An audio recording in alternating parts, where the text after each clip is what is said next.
Hello, it's time for another review, and this time it's CrossOut, the new game from Gaijin or however you pronounce it. The makers of War Thunder, and this game is, well, it's a mix of War Thunder. Definitely, there's a lot of DNA from War Thunder in there.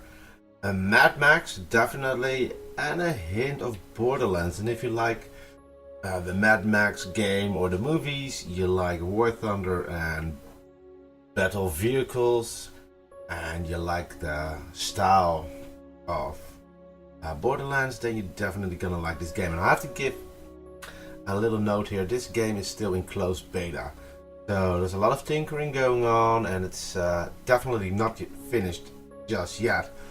So this is a very early review of this game. The game is quite simple. You're fighting in an arena with battle cars. That's fun enough. It's that simple. Battle cars. The fun thing is you build them yourselves.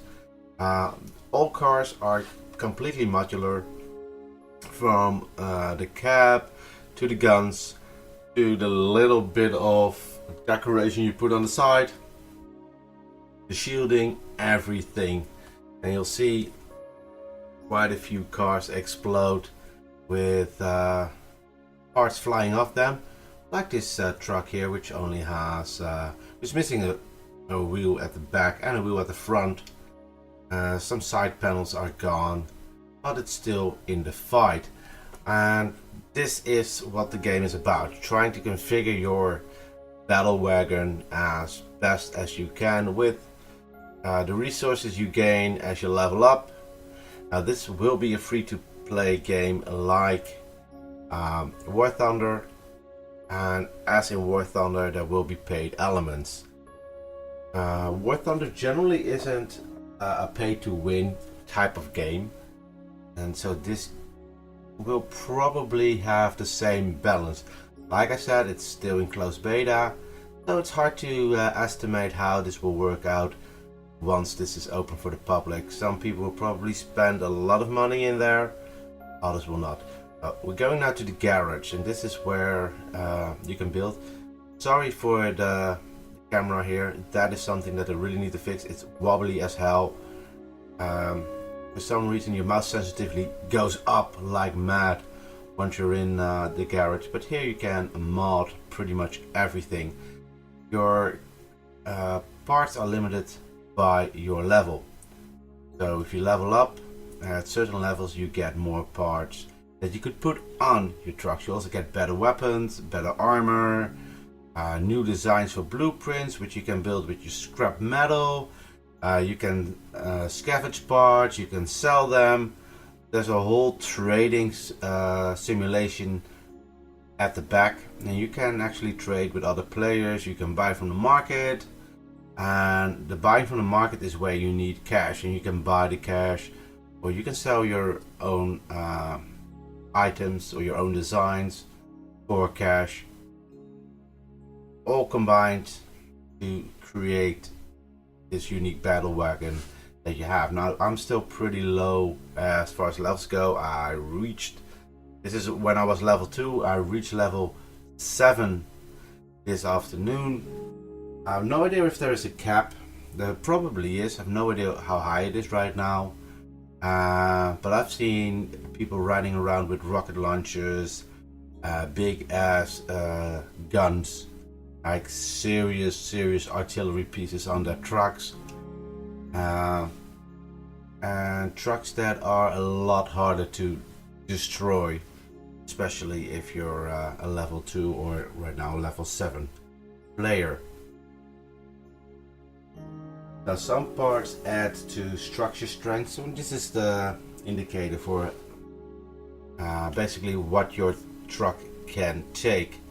You can elongate your base if you want, you can shorten it, you can do whatever you want.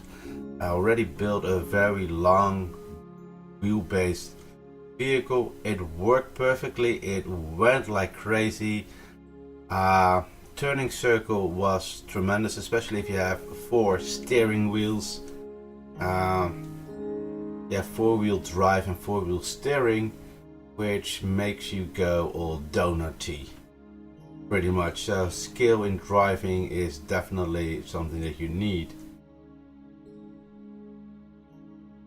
And the whole game right now, a bunch of extras like the little cylinder thing at the back of the cab.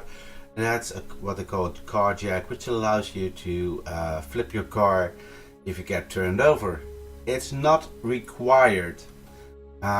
If you don't have it and you flip over, then all you have to do is wait for a teammate to flip you back up. You're taking a risk there, but it doesn't cost energy. The guns and certain items like the car jack cost energy, and the amount of energy that you have to spend, at this point it was 8 energy points, is limited. I'm not sure if that will grow. If I add 1 point, get 10 energy points. I'm not quite sure how that works just yet. It hasn't increased so far. I think it has something to do with the cab style or the chassis style. Something there influence how much energy points you can spend. But it's always limited. It always tries to be in balance. So I can have 4 machine guns, no problems, or I get 1 cannon with a radar, for instance.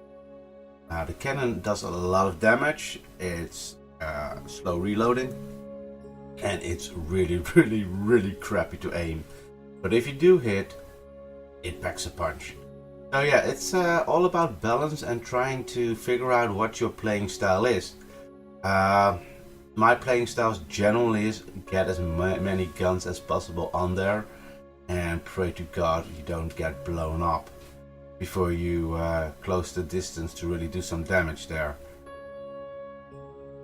As far as placing parts, you're pretty much free to do whatever you want as long as the parts do not intersect.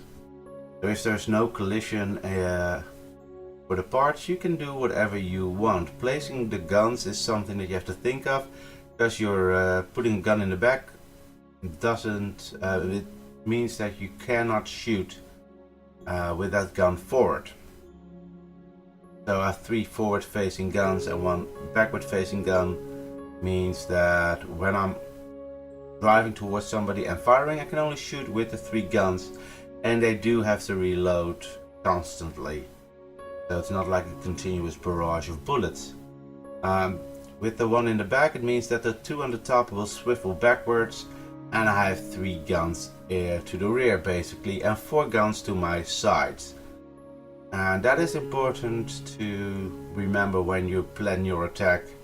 As much as you can plan an attack, because the game is pretty chaotic, but you do get used to the speed of the game. Now I'm firing with 3 guns forward. I'm not sure if I survived this bit. I blew his back tires out, front tires, and then I start driving around.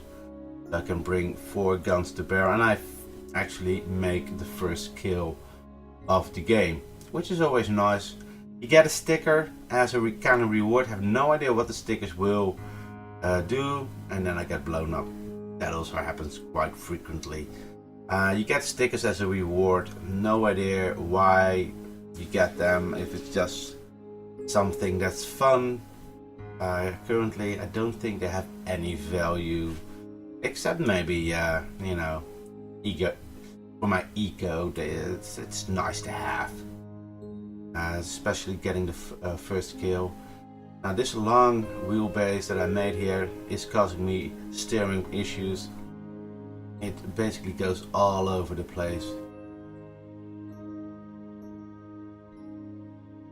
All in all, this whole game, still in close beta, it feels pretty complete.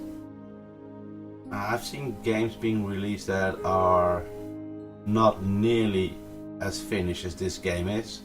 I've seen games go in to beta weekends and alpha weekends on Steam that did not make it through unscathed.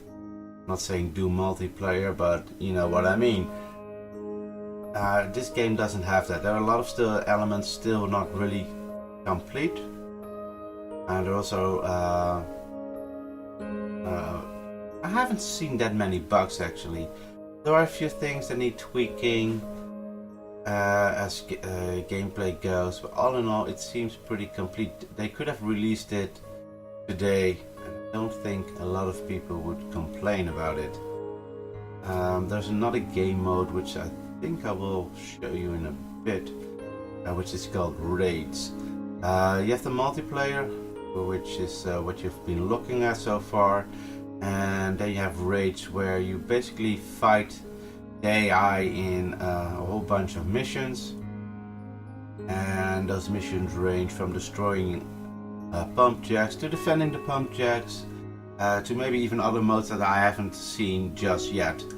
And you need those raids to get more unique vehicles and more unique parts to buy more parts for even better vehicles. It does have that grind element in there that's also in War Thunder, which is what drives people to spend actual money and on what Gaijin makes a living, quite frankly.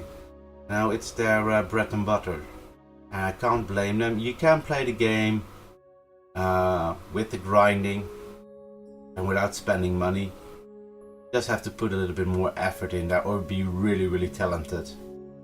Not like me. As you can see, I've lost my my wheels at the front and I can't steer anymore, because my rear wheels aren't steering wheels.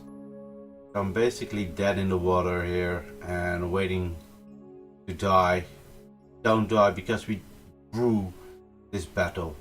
Now we're going into raids, and this one is the, I think it's the attack the jacks, the old jacks, and the AI basically defends the pump jacks, but the AI is not that smart right now. I'm not sure if they will improve the smartness of the AI. They just keep coming, and I think that's the whole thing here. You keep getting a lot of enemy soldiers. Now this is a completely different vehicle than you just saw, because I rebuilt it. Now I have a radar disc at the back, which allows you to see your enemies sooner on the radar. This gives you a little bit more warning. I removed it already because it doesn't do that much for me.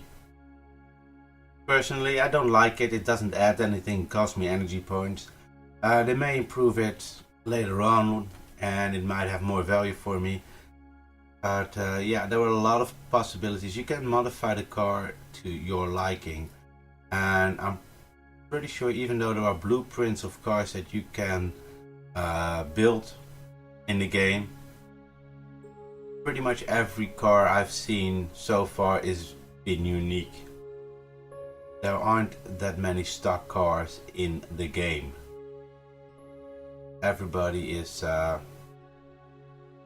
building and modifying their cars, and hopefully not getting blown up. Another element of the game is that your equipment wears down. The more you battle, and especially in raids, your equipment takes damage and you have to replace that, and that is something that you have to keep in the back of your mind. If you play a battle and you win fence sides or machine gun, do not automatically salvage it for parts or sell it on the market. Keep a couple in stock, because you will need to replace the machine guns that you have. They will wear out. Even in regular battles, you can still play them. It will still function. It just can't take any damage. And you will notice that quite quickly, that if you have any wear and tear on your vehicle and you get into a battle, you will not last. That again is another element, that if you do not want to grind, you can buy stuff off the market and replace it, but sometimes you just have to grind and not spend your hard-earned cash on it. You don't need to do that. Again, you can play this game, or you will be able to play this game for free, same as War Thunder, and it's yeah, I give this game a solid 8 out of 10. It's again, it's in closed beta, so it might change in the future. If the emphasis on buy to win is too great, if the balance in this game gets shifted at some point, they will definitely get a lower score. And not that many elements I would improve. So it doesn't get a 10 because the game is it is what it is. It's not world changing, it's not immersive, it's not a Skyrim level game. It's a very decent free-to-play multiplayer that you can easily lose hours upon hours in it. I mean, you can play this game easily for 40 to 60 hours, which for some €60 single-player multiplayer shooters is a stretch. Now, there are a lot of games out there that 10 minutes it stops. You will play more time in this game probably than you will have played in many big A publisher's titles. If you like this kind of game, you will spend a lot of time in there. You might actually spend a few euros on it. But all in all, it's a very solid game, even in the closed beta. Not that many bugs, not that many issues. I get blown up spectacularly. Get a new car, you get a respawn only in the raids, not in the regular multiplayer battles. And you can respawn as much as you want. The first respawn is free, second respawn will cost you credits. But again, that should not be an issue once your trucks are getting stronger and more powerful and can take a lot more beating. In this case, with my level, I can take out quite a few of these AI driven vehicles, but they keep coming and eventually they whittle down my armor on my truck and you die. It's as simple as that. So again, I think you can still sign up for the closed beta, or else you just have to wait for this game to be released. I have not yet got a release date. I'll probably play this game more often, maybe in a stream, or perhaps even make a couple of episodes of gameplay episodes of this game. So subscribe to the channel to keep in touch. Give a like if you think this game has potential. And thank you for watching. See you next time.